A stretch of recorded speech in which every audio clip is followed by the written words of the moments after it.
What's up everybody and welcome to the Fight Franchise and a tier list we're doing for some of the big and major performances that happened in the UFC over 2024.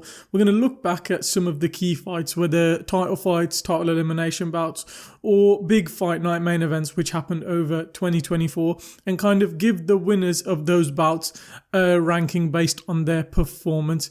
We've got the following categories. So we've got GOATed, those GOAT level performances that happened throughout the year.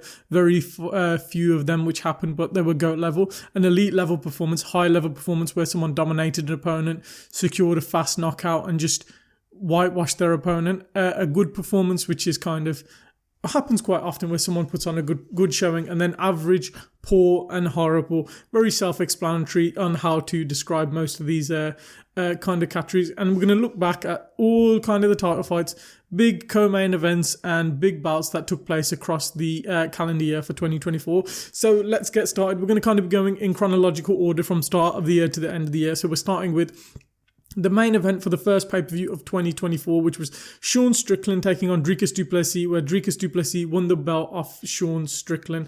This was I'm going to put it in, I know he won the world title and everyone's going to kind of say like, oh my God, what an amazing performance.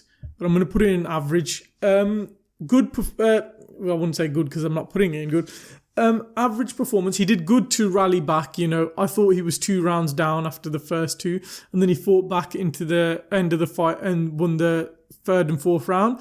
And then I just think that 5th round was very close and nip and tuck, and I'll probably actually gave it to Strickland, so I would have given him the win on the judges' scorecards, and I know a lot of people thought Strickland win. It was a very close fight. You can give it to DDP, and I can see it that way. I just think for it to be anything above average, he had to make those swing rounds dominant. It wasn't like he convincingly won. It was a very, very close fight and a very close decision with some people screaming robbery. So if I was going to rank his performance win where he won the title against Sean Strickland, I'd rank it as an average performance. Raquel Pennington in the co-main event of the same card beat Mayra Bueno Silva. I'm going to put this in average as well. I thought Mayra Bueno Silva in the first 2 rounds, she kind of did well because I thought she was going to win the fight and just grapple and win the submission. But Raquel Pennington fought hard, fought tough, and fought back in the fight to kind of just dominate in the grappling department and just did enough to win the decision. It wasn't crazy, it wasn't anything spectacular, just an average performance. Won the world title. Good to see her win the world title and add that to her career, but just a very average performance in UFC 297 co-main event and main event. Just average performance wins by Dricus and Raquel Pennington. Ilia Topuria puts Alex Volkanovski to sleep. I'm going to put this in elite. Very, very elite and high level performance by Ilia Topuria, you know, to put out Alex Volkanovski. Showed, I think the first round he did win the first round, and it was a nip and tuck first round. Second round, Alex is starting to, you know, get that jab out there, and, you know, at the end of the fight, you see Ilya's got a cut on the bridge of his nose, but Ilia does well enough, pushes Alex Volkanovski back far enough, and then once he gets the combinations off, KOs him up against the fence. Brilliant performance, an elite level performance to take out one of the best featherweights of all time, and he didn't just knock him out, he put him to sleep. Only reason it's not in GOATed is because Volk was coming off that knockout loss versus Islam Makhachev, and he was taking this fight on 4 months' notice. He wasn't fully recovered, I believe. So I know it doesn't, that's nothing to do with Ilia, but if Ilia, like he said, I'm going to knock him out in the first round, this would have been GOATed. So elite level performance nonetheless by Ilia Topuria. Very, very high level stuff. One of the best fighters in the UFC at the minute, and arguably I think in 3rd in the pound for pound ranking. So very good performance by him.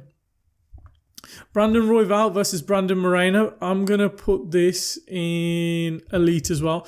I thought this was a brilliant performance by Royval where he kind of outworked and outpaced Moreno. It seems like Moreno didn't show up, but you have to think this was at altitude in Mexico City where, you know, Royval, I think he took the fight on relatively short notice because he just fought at UFC 296 and then took this fight, I think, February or March time against Moreno and put on a heck of a performance, dominated kind of Moreno, where we all said, is Moreno finished? Royval's cleared the top fighter in the division, which isn't Pantoja, but he put on an expertly fought fight where he outworked Moreno. It did seem like that was kind of Moreno coming off a couple of wars and a bit tired, but you can only beat what's put in front of you, and Royval did it convincingly, and he did it brilliantly against one of the best and most durable fighters in that flyweight division. So yeah, very, very high level and elite performance by Brandon Royval.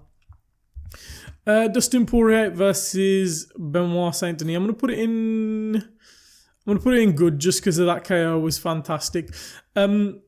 Dustin Poirier put on a great fight with Benoit Saint-Denis, which won Fight of the Night of UFC 299, where they just kind of had a fun little scrap where Dustin Poirier was jumping for guillotines 24/7, and Benoit Saint-Denis couldn't capitalise on that. And when Benoit Saint-Denis couldn't take him to the ground again and they were trading on the feet, a couple of good exchanges from Poirier where he knocked out Benoit Saint-Denis, one of the best moments of that pay-per-view. Great card and great moment and great KO, and a very, very good KO by Dustin Poirier to knock out Benoit Saint-Denis. And he's the guy who started the skid of Benoit Saint-Denis, so very good performance by Dustin Poirier against Benoit Saint-Denis. Sean O'Malley versus Marlon Chito Vera. Now, I have a massive gripe with this fight, the fact that Marlon Chito Vera didn't show up.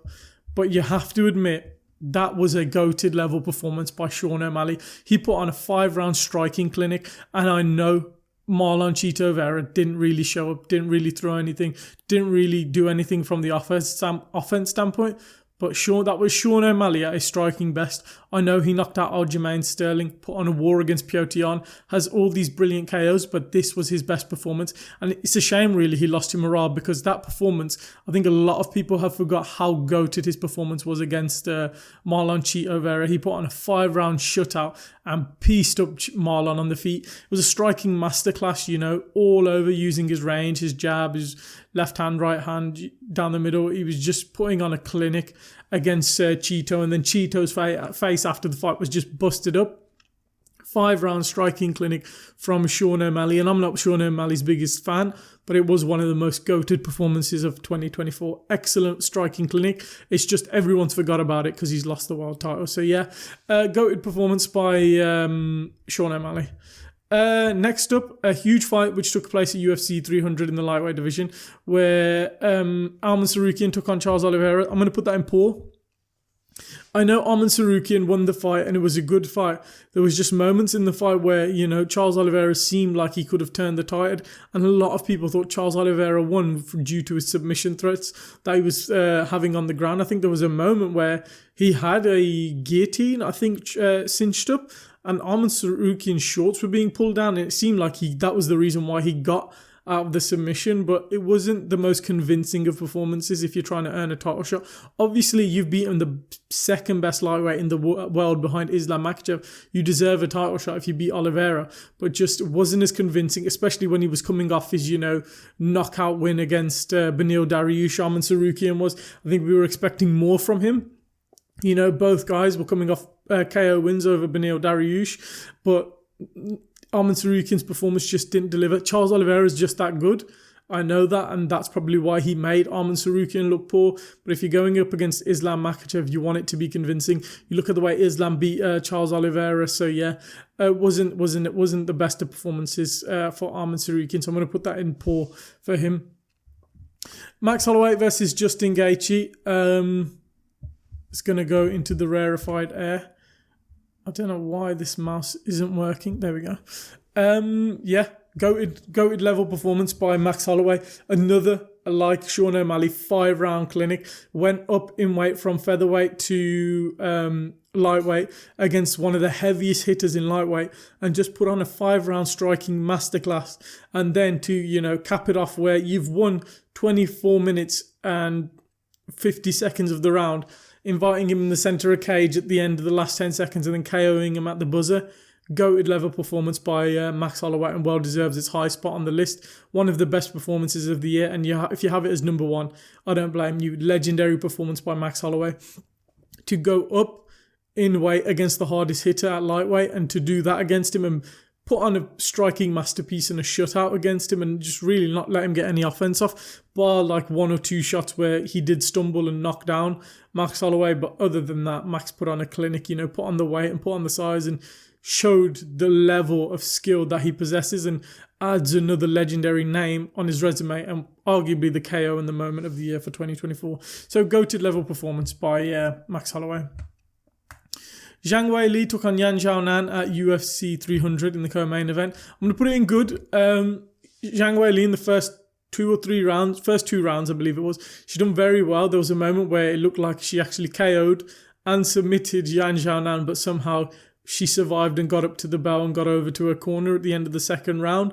Yan Xiaonan did fight back very well in those 3rd and 4th rounds with her striking. I think there was moments where she dropped with kicks, Zhang Weili, which was very good, but a good performance where Zhang Weili dominated. I just think it needed the finish, seeing how dominant she was in the moment she had. You know, Xiaonan, she looked like she was out of there, but maybe Zhang Weili could have just done that little bit extra just to make it that definitive finish. But the fact Xiaonan survived all 5 rounds, it went to the decision. Good dominant performance by Zhang Weili, but nothing more than that. Alex Pereira versus Jamal Hill. I'm going to put this in... The moment was elite, but I'm going to put it in good. Very good performance by Alex Pereira. I think it's that capitalizing on a moment, which is that skill that the best fighters have. You know, they can exploit someone's weakness in a second and then just take them out. You know, it was a nip and tuck fight, you know, very tentative. Both guys striking on the feet. You know, Jamal Hill throwing that body kick, hits the low blow. Herb Dean's about to step in. Alex Pereira's like, nope, get back. And then next thing you know, he's KO'd Jamal Hill and defended his title and got his first title defense of the year. Brilliant KO, brilliant moment, but outside of that, we didn't really get to see much of the fight and the performance as it was very tentative, but to have the skill to capitalize on a moment like that, very, very impressive and very good by Alex Pereira and shows that one-shot knockout power. So I'm going to put Alex Pereira's win in Jamal Hill in good. Pantoja versus Steve Erceg. I'm going to put that in good also. You know, Steve Erceg was coming into the fight a very, very big and very tall flyweight, and it seemed a challenge for Alexandre Pantoja, and a lot of people were giving Steve Erceg a bit of a chance to beat Alexandre Pantoja. They had a nip and tuck fight on the feet where both guys had moments of success, but Pantoja's massive head and chin, you know, stayed firm and stayed strong, and he done well in that fight to, you know, keep aside the offenses of Erceg, and when he needed to, he used his grappling, showed a whole varied mixed martial arts game to win the decision.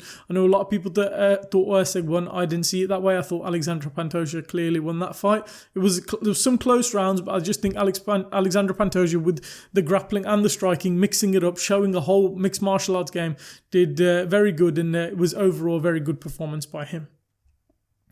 Next up, we've got Robert Whittaker versus Ikram Aliskerov. This was a throwback, really. This was Bobby Knuckles. You know, he was on that streak. He had that fight against Paulo Costa, very good win. And then after the back of that, he was supposed to fight Khamzat Chimaev. You know, Khamzat Chimaev pulls out due to sickness, and he's fighting Ikram Aliskerov. And everyone's thinking, you know, Ikram Aliskerov is going to be a test for Bobby Knuckles. You know, Robert Whittaker goes out there and just puts on a striking, quick clinic. And what we haven't seen in ages from Whittaker is a finish. Gets that quick KO, knocks out Aliskerov with the uppercuts.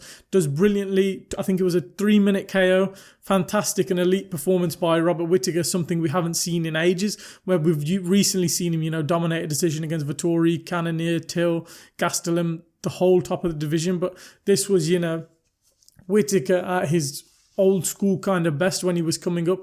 I think when he beat Brunson and Jacare Souza and he was getting finishes. So yeah, very elite level performance by Robert Whittaker, who at that point of the year, once he'd won that fight, a lot of people were saying, you know, he's going to be a problem for Chimaev, and I'll talk about that more on later. But yeah, very elite performance by Robert Whittaker.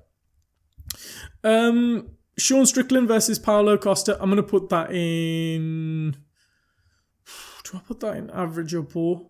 I'm going to put it in poor. he did dominate Paulo Costa, but it was like Paulo Costa never showed up. But the only reason I'm going to put it in poor is because Sean Strickland going into the fight was promising us a war. It's going to, take Paulo Costa out. It's going to be the fight of the night. It's going to do all this and all that. And all he did is jab and teep to the body and kind of push forward. Great pace he was setting on Paulo Costa. I just don't have a clue what Paulo Costa was doing. Never tried to really get offensive. Never tried to throw those huge shots which could deter. Sean Strickland's pressure was very good going into that fight, and he just kind of beat a kind of stupid target in that fight. But for the fact is, you promised us a huge level performance, and to give us that, it was just kind of a very boring fight, a very boring performance. It was a good performance, but for not delivering on your promises going into it, I'm going to put it in poor, unfortunately, for Sean Strickland. Islam Makhachev versus Dustin Poirier, controversial. I'm going to put it in average. Islam Makhachev, 5-round war. I'm going to say this, and this might sound crazy. Back to back, he got coming up on the scene, when he was on his 8-9 fight win streak before he won the title off Oliveira. A lot of people looked at Islam Makhachev as boring fighter. But if I'm being honest with you, he's put on back-to-back nearly the fight of the years against Volkanovski and Dustin Poirier. He's one of the most exciting fighters in these high-level title fights.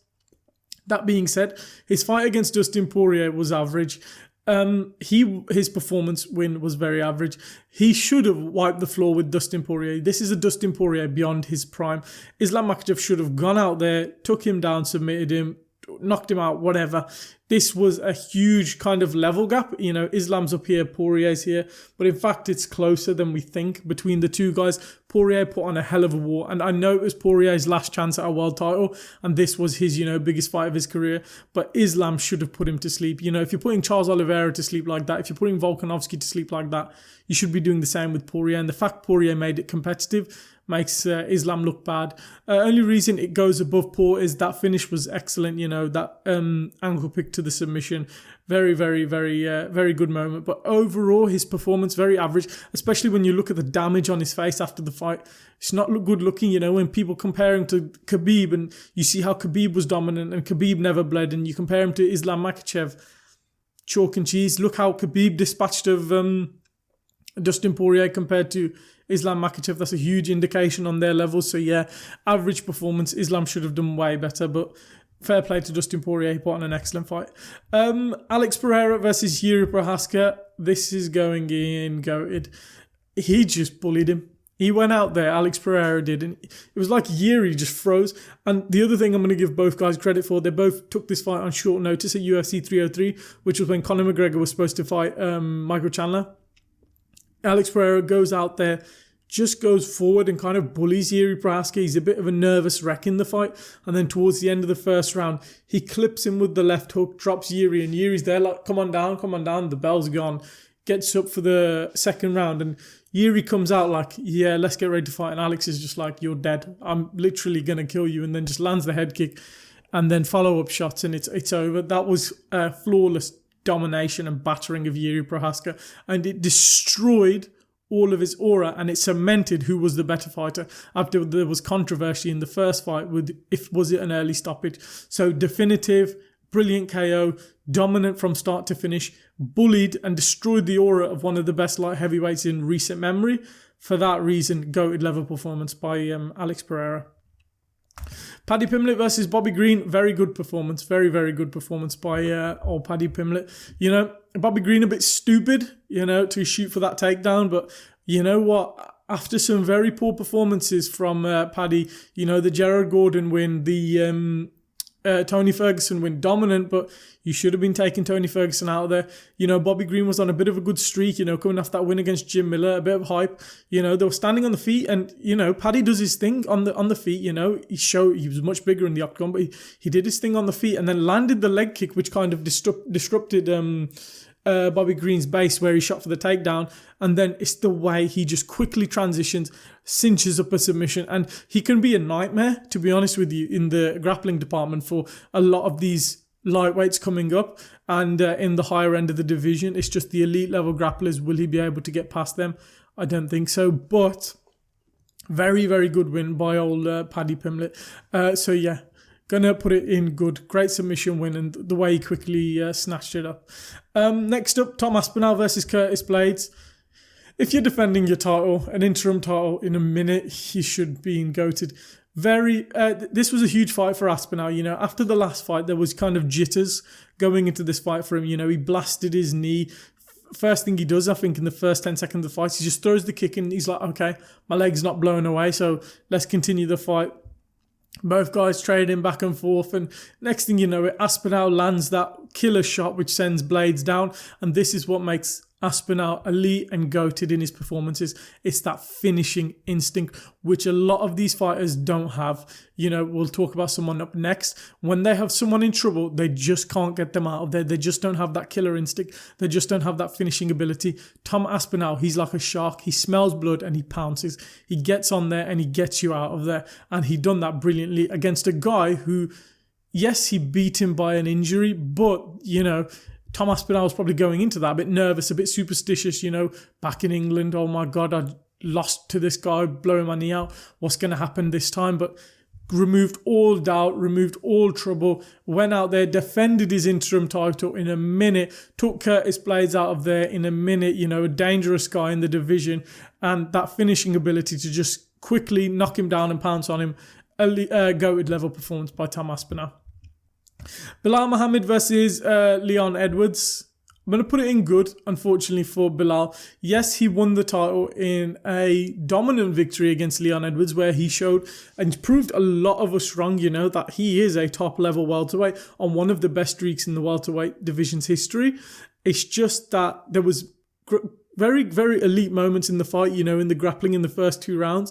I just think the fact that he doesn't have that finishing ability, like I said, like an Aspinall, or that it wasn't completely dominant. When in the last round of the fight, you're dominating, and then the last minute, Edwards turns it around, lands a huge elbow, cuts you open. Just not definitive enough. Had Bilal schooled Edwards, where Edwards didn't get off a lick of offense, not 1 minute of that fight, then it would have been an elite or goated. But the fact Edwards had slight moments of success, very, very good performance by Bilal.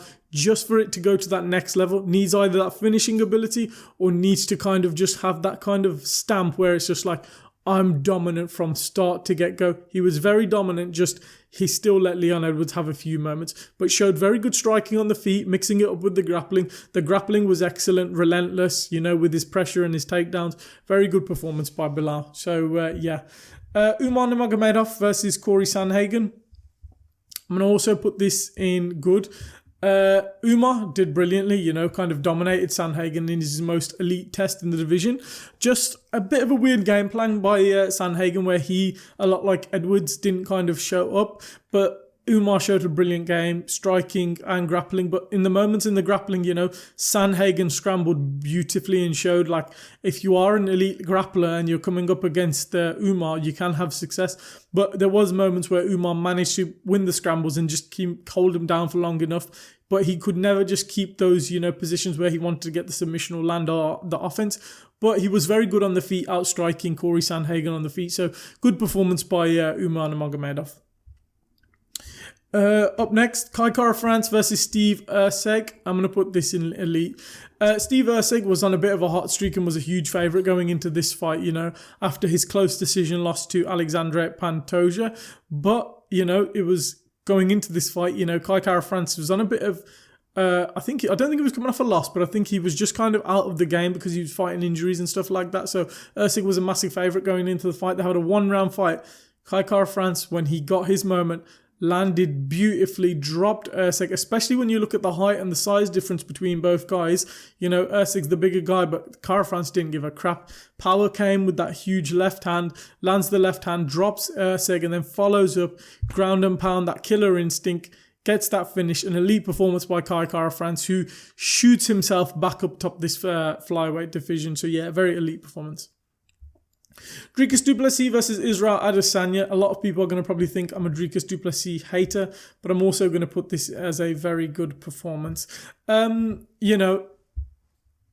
there was moments Izzy had success. It was very nip and tuck on the feet, you know. I think Duplessis had his good moments with his mixing up his striking and his grappling, and then he was landing some stiff shots on Izzy. But there was moments where, you know, Izzy was getting back into the fight and showed, you know, I am one of the best strikers in the middleweight division's history, and was having his own success. And I think at the end of the third round, I think it was 2-1-2 DDP, most people had it. But, you know, Izzy could have come back in that fourth round and won it back. And in that fourth round, Izzy was having some good success.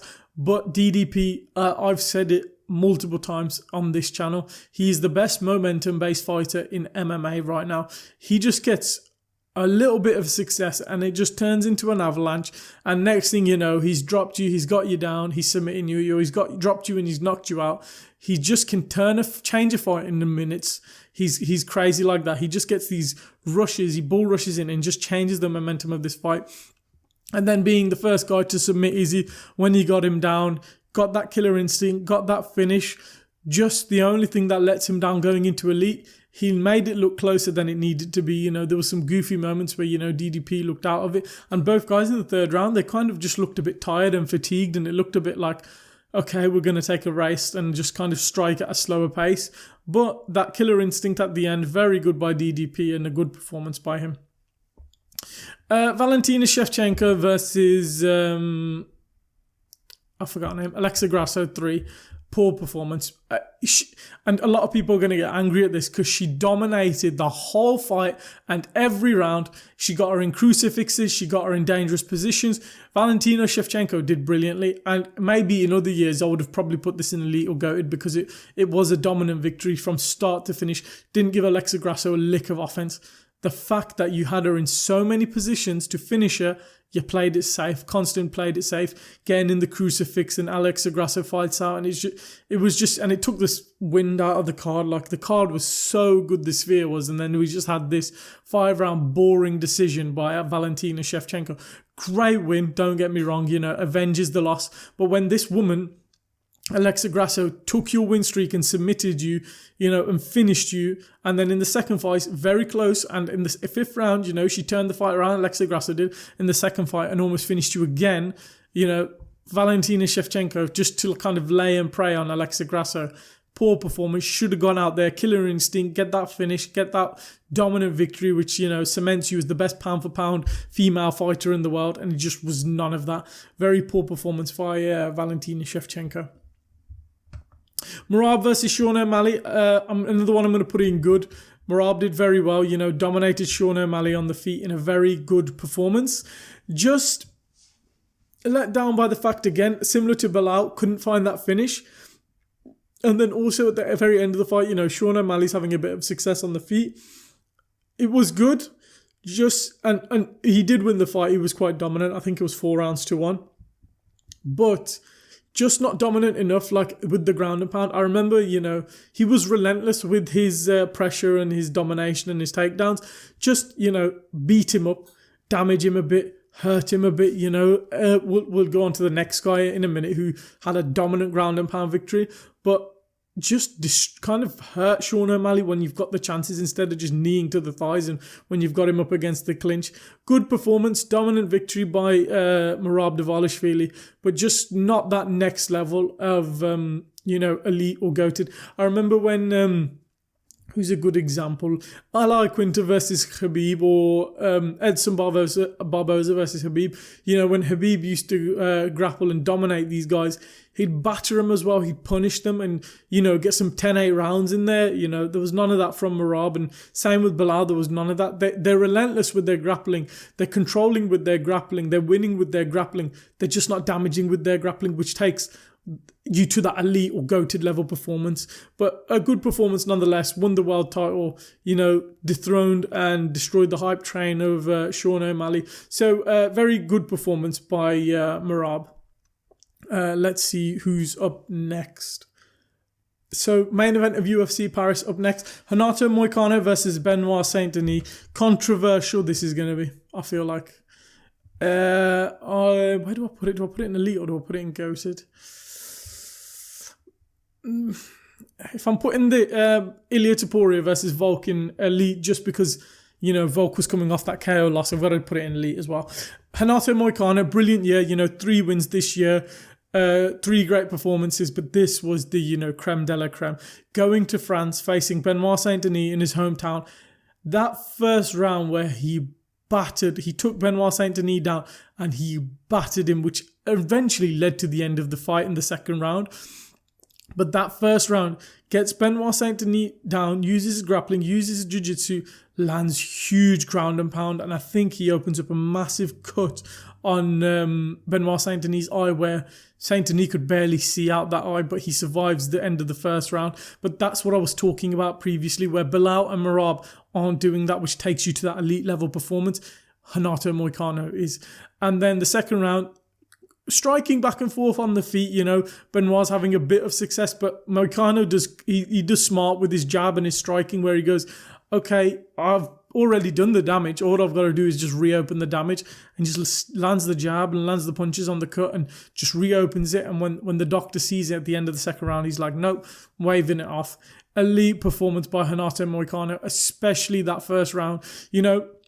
When you look at Renato Moicano versus Jalen Turner, Renato Moicano shouldn't have had the year he had. Jalen Turner could have put an end to it, and that's the difference between some of these guys in good and some of these guys in elite. And I know some of the guys in good got finishes, i.e. Dricus du Plessis, just not as dominant. But Renato Moicano, when he smelt blood on Benoit Saint-Denis and got him down, he punished him. When he gets fighters in vulnerable positions, he punishes them. That's what these elite and goated level fighters do. They punish these fighters when they're in, these vulnerable situations, where the kind of performances in good, like Belal, Merab, even Sean Strickland against Paulo Costa, they don't do the same. So a very elite level performance by Renato Moicano, who's had a great year. And I believe he's got a huge fight coming up next, but I can't remember who it's against. But great year for Renato Moicano. You've all been probably wondering who was going to take the spot in Horrible, and it's Juliana Pena versus Raquel Pennington, the co-main event of UFC 307. Raquel Pennington won the fight, and they gave the decision to Juliana Pena. No, Juliana Pena had good moments in that fight, where she got the submission, she got the back. She did very good in the second round. Raquel Pennington drops her, wins the rest of the fight. Won, I believe it was 3 rounds to 2, and everyone believes she won 3 rounds to 2. Juliana Pena got the decision. Wrong call. Horrible performance by Juliana Pena to win the title. Not her fault, she's not a judge, but yeah, definitely not deserving of a title off that win, and just not a good performance. A bit of a horrible performance by her. So yeah, that takes the spot in Horrible. Alex Pereira versus Khalil Roundtree. I'm going to put this in good. Very good performance by Alex Pereira versus Khalil Roundtree. One of my favourite fights of the year. Khalil Roundtree, came into this fight, and a lot of people were writing him off because I think he was 7th in the rankings or 8th in the rankings coming off an Anthony Smith win. Not very much, hyped going into the fight. And then you have Alex Pereira, this destroyer who's just destroying through the division. I will give Alex Pereira a bit of benefit of the doubt. Khalil Roundtree, I think a lot of people forget, is a very, very good Muay Thai striker, and he's a very good striker on the feet. And these guys who are going to strike with Alex Pereira on the feet, they have good success, i.e. Israel Adesanya. Look at the first and second fights Israel had in MMA, beat him and KO'd him in the second fight, but the first fight, Israel Adesanya was having a lot of success in that fight on the feet. When it's a striker v striker performance for Alex Pereira, he does tend to kind of struggle a bit against these kind of specialist strikers, and Khalil's an almost specialist striker, high-level Muay Thai guy. But, Khalil put on a great performance at the start of the fight, arguably winning round 1 and 2. But just Alex Pereira just does brilliantly to turn around the fight and just kind of wear the damage on Khalil. And then that 4th round was excellent, one of the best rounds of the year, where he just kind of dominates Khalil Roundtree, batters him, puts the pressure on and breaks Khalil Roundtree, which was great, and he gets the finish. Only reason it doesn't go into elite or goated, I think Alex Pereira made a bit of hard work of Khalil Roundtree, as a lot of people will say, which is why I'm not putting it in goated, and he's not the most high-level light heavyweight. And Alex Pereira was much bigger, and I thought he could have exploited that a lot better, with the head kicks, with the left hook as well. But Khalil fought well. Good performance by Alex Pereira. I can't put it in goated when you compare, his win versus Yuri, which was pure domination, where this was a very fun war that they had. That fourth round was goated, but the overall performance was good. Khamzat Chimaev versus Robert Whittaker. I'm probably going to have to put it in goated. When this is prime Khamzat Chimaev, when he came up in the scene and he was fighting guys and they were landing 1 strike on him, 2 strike on him, this was akin to that, that old school Khamzat Chimaev. And when I was talking about Rob's performance against Aliskerov earlier, where he, won that fight, and everyone was saying, after Khamzat pulled out due to illness, Rob's going to be a problem for Khamzat. Will Khamzat even win? Is Khamzat going to be able to deal with a real middleweight, a true middleweight, a former middleweight champion? And he goes out there and slices through him like a hot knife through butter. Was a goated level performance by Khamzat Chimaev to dispatch of Robert Whittaker, who was on a hot streak of wins, beat Paulo Costa, beat Aliskerov, was turning back the clock, looking to get his own title shot, the real middleweight challenge, and Khamzat Chimaev gets the takedown, gets the back, and just kind of rides the wrestling up against the fence, eventually wears on him, gets him down, he's fighting for the choke, cinches up the choke and breaks the jaw of Robert Whittaker, which was already compromised throughout his life, but still went out there and just dispatched him and showed, I fought against Usman and I had a poor performance, but you guys said this was the true middleweight test, and I went through it like he was nothing. Like the old school days where I dominated everyone. That's what Khamzat Chimaev did. Similar to the Li Jingliang fight and the fights before that and the Kevin Holland fights. He's had those tough fights against Gilbert Burns and Kamaru Usman, who are great fighters. But this was supposed to be his real middleweight test. And the fact he got through it that easily, goated performance by Khamzat Chimaev, and shows the hype is back and shows how goated it was when we're all saying no one wants to see the rematch between Sean Strickland and DDP. So goated level performance. Max Holloway, Ilia Topuria, the first man to KO Max Holloway in the octagon, goated. And that's the reason why I put Ilia Topuria versus Alex Volkanovski in Elite, because this was his goated performance of the year. Max Holloway was on a bit of a second run in that featherweight division and, got some good wins. Went up to lightweight, got the BMF title in an excellent win. And then going into this fight, a lot of people, thought Max would be able to outstrike him, outdo Ilia Topuria on the feet. And there was moments Max Holloway had success on the feet, but akin to Tom Aspinall, akin to some other guys I've said on the list, when they can get that finishing instinct, they can find the finish. And the way Ilia Topuria set up the striking with the body shots, coming upstairs, and just that varied level of striking game he put on, the leg kicks as well, the calf kicks he was landing on Holloway. Great performance, and then to KO Max Holloway, to finally smash that granite chin where we've all said, everyone said, this is the best chin in MMA history, no one can KO it, or who will be the guy to KO it, and Ilia Topuria said, okay, no problem, let me KO it, and to beat Volk and Max Holloway, two of the best featherweights of all time, back to back, this was goated by Ilia Topuria, and well deserves this spot as one of the most goated performances of 2024. Up next, we have Charles Oliveira versus Michael Chandler. I'm going to put this in good. Had Charles Oliveira got the finish, I would have put it in elite, because there was moments where this was a different Oliveira, and that's what I liked. This was an Oliveira who seemed like he's learnt how to fight a 5-round fight, how to fight a decision, how to win a decision, how to fight smart. This was a much better performance by Oliveira, a changed Oliveira. On the feet, striking was brilliant. That tie clinch, the leg kicks, chewing up Oliveira's legs, striking on the feet, piecing up Chandler. There was moments where, Chandler was falling to his knees and running back scared. So great performance on the feet and on the ground. And in the grappling, dominated the wrestling of Michael Chandler, dominated in the grappling, got the back of Michael Chandler multiple times. Michael Chandler did great, fighting off the submission. So yeah, very, very good performance by Oliveira. Couldn't find the finish. And then the only thing that lets Oliveira down just a little bit more is that 5th round. Michael Chandler fought back and, got some offense off on Oliveira. So did win that last round and kind of almost take Oliveira out of there, but there was those back of the head shots. But Oliveira did survive and fight back, and they eventually got the back of Michael Chandler, as you can see in this image where Chandler does the slams. But a very good performance. Had he got the finish, it would have been an elite, and it would have been one of the better elite performances of the year, elite high-level performances of the year.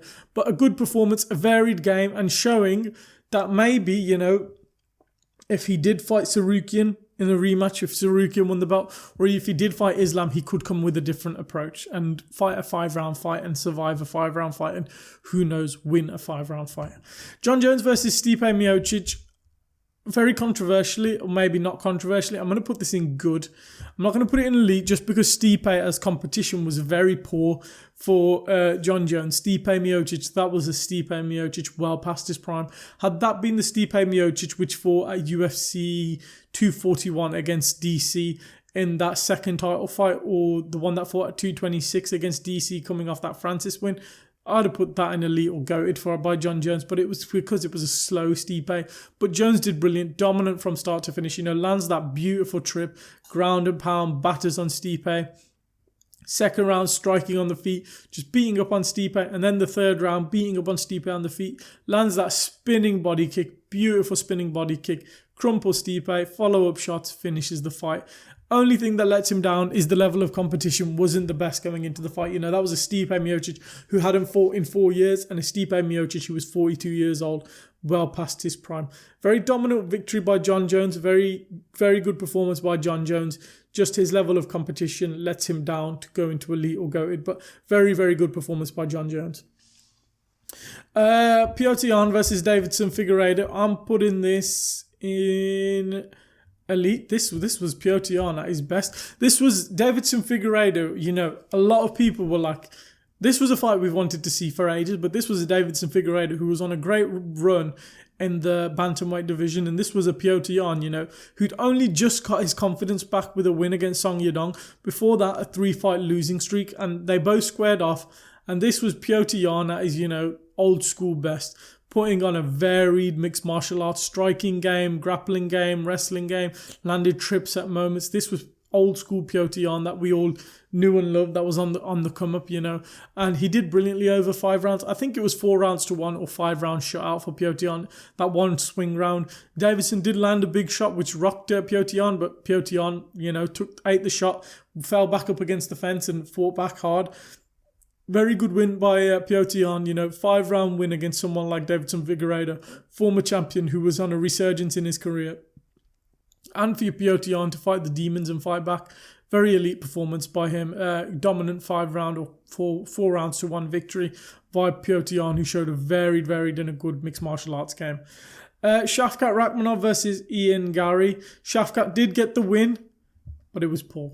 It was a poor performance by Shavkat. Won 3 rounds to 2. Clearly, everybody saw that, but didn't have that killer instinct that he had in the 18 fights before, where he was on an 18-fight finish streak and couldn't get the finish against Ian Gary. Ian Gary fought brilliantly, Athletic guy, Ian Gary survived up against the clinch, survived in the wrestling, survived in the striking. And then at the very end of the fight, what takes this to poor and not average is the fact Ian Gary got the back and threatened with the choke against Shavkat Rakhmonov, showing vulnerabilities in that kind of aura that Shavkat had, this undefeated kind of undisputed monster who was destroying guys. To see that vulnerability, to see the chink in the armor, seeing that Gary can get his back. Why can't Bilal? Why can't Kamaru? Why can't Sean Brady? Why can't these other guys in the division, exploit him now? So that was very poor by Shavkat Rakhmonov to let that happen. And the rumor, not the rumor, but I think the thing is he was going into the fight injured and get an injured foot in the fight. But nonetheless, poor performance by Shavkat Rakhmonov. He got the win, but poor win. Alexandra Pantoja versus Kai Asakura. Do I put this in goated or do I put this in elite? I think I'll put this in elite. This was a very, very high level win. Alexandra Pantoja didn't really put a foot wrong. In the first round, they're striking on the feet and everyone's going into the fight saying, Kai Asakura is this great striker. Kai Asakura, this highlight reels and rising. Kai Asakura, this. Pantoja just goes, all right then, let me hunt you down, and goes winging shots. And there was a moment, I'm pretty sure Alexandra Pantoja rocked Kai Asakura on the feet, both trading back and forth on the feet in a fun first round and frantic first round, where Asakura did have some good moments, blitzing in, blitzing out, but Pantoja was unfazed, and there was a moment where he clipped Pantoja, and Pantoja was like, okay, that's what you got, let's go, and pushes forward. Pressured him brilliantly, got him up against the fence in the second round, got him down for the choke, and very, very elite level win by Alexandra Pantoja, fraud checking Kai Asakura in that fight. So yeah, elite win. And last but not least, end of the year main event, Joaquin Buckley, one of the best fighters of the year, battered on Colby Covington. I'm going to put this in elite as well. Colby did take the fight on short notice, but that's what you do when a guy takes the fight on short notice. You just batter him, and that's what he did. He battered and exposed Colby Covington. Beat up on him on the feet when it came into the grappling, beat up on him on the ground, opened up the cut when he had the opportunities to damage Colby. Very elite and high level performance in the year, and especially in the fact when you look at he's had 4 fights this year. He's had a bit of he's kept busy. He's a bit fatigued, a bit tired, but didn't give a crap. Went out there, battered beyond the hill Colby Covington, and did what he was supposed to do out there. Very elite performance, and I'm kind of putting him elite as well because of the overall body of work he's done throughout the year. But elite performance by Joaquin Buckley to end the year. So those, obviously I couldn't look at every single performance or every key performance. I know I'm missing fighters like Diego Lopez, who had some big fights against Brian Ortega, and I'm missing other cool co-main events and whatnot, but I just couldn't put every fight.